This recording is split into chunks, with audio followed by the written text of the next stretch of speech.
Okay, so just doing some checks now on the big ends before I start assembling. I think I might need to have these just honed a bit because they are slightly different. I've measured them between half a thou top to bottom on the big ends across the whole set of 8 con rods. I mean, I could probably get away with it, but whilst they're out I might have them just given a slight lick with the hone. Anyway, so that's that one measured 1.8955, if memory serves me right.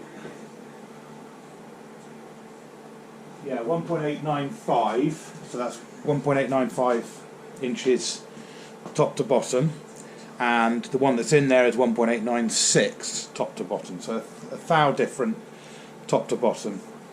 Which is the sort of most important clearance, really, because that's where you're looking at from a Plastigauge perspective, checking your clearance for oil, because obviously all these bearings run on an oil film. So this number 6 here, I'm just tightening up. So I've taken the rods, I've just wrapped them in masking tape so they don't scratch the bores, and they're just laying vertically downwards. This one's just here to stop this one twisting. So what I'm going to do is stick in a feeler gauge just to help when I'm tightening them up to avoid any twist creeping in.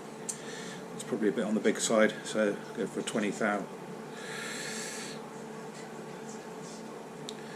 And obviously you are looking for, one of the measurements that is in the manual is the end float between the rods, and you just check that by putting a feeler gauge between the rods. I've already had a look at these. They're sort of between 20 and 21 thou. I think the maximum is 24. So anyway, I'm just leaving that in there to help support the rod whilst I'm torquing it up. So torque settings 45 foot-pounds, and then I can just I've already got a little piece of Plastigauge in on between the cap and the pin, and then it's just a case of trying to do this up without moving the rod, which is not the easiest thing. Just tighten them both up, knit them both up, and then finish it off.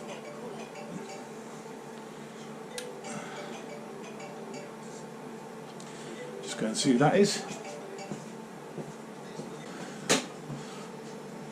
So yeah, so just trying to do this up without moving the rod to 45 foot-pounds. That's one.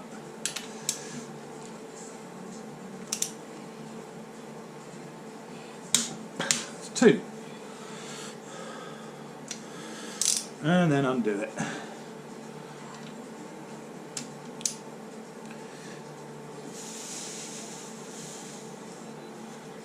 one.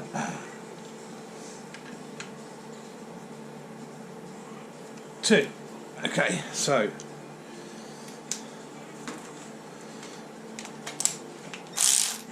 I'll just run them off with this.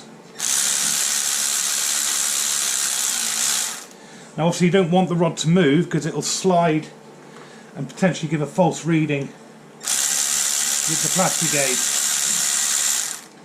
And finally just a little tap and then the rod should come down.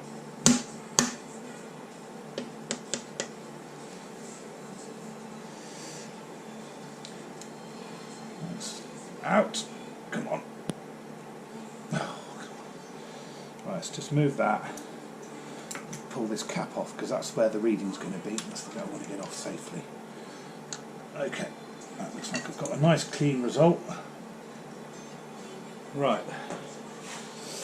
Okay, so yeah, so that gives you the line of Plastigauge. We then hold that scale up.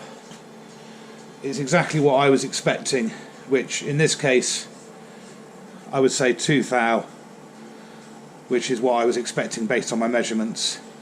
And on the other rod, this was the one with a slightly less clearance.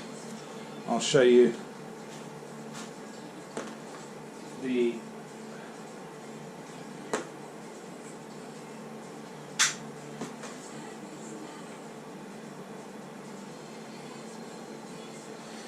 it is a bit difficult to see now because it mainly I had to rub off the Plastigauge, but this one was just slightly narrower, So in terms of the Plastigauge, when you're looking at the Plastigauge, the wider the Plastigauge goes, the lower the clearance. So this is 2 thou. The previous rod, which I measured at slightly smaller, was 0.0015, so that was 1.5 thou. So we've got half a thou difference. I mean, both results are arguably okay. So it's a case of really just making a call on whether I bother having the smaller rods just honed out a little bit, because I know that all the pins are identical on the crankshaft, so I won't touch the crank, but it's whether to hone out the rods so that they're all at the same top to bottom, or just get on with it and stop larking around and assemble the engine. So yeah, that's where we are at the moment. Okay, there you go.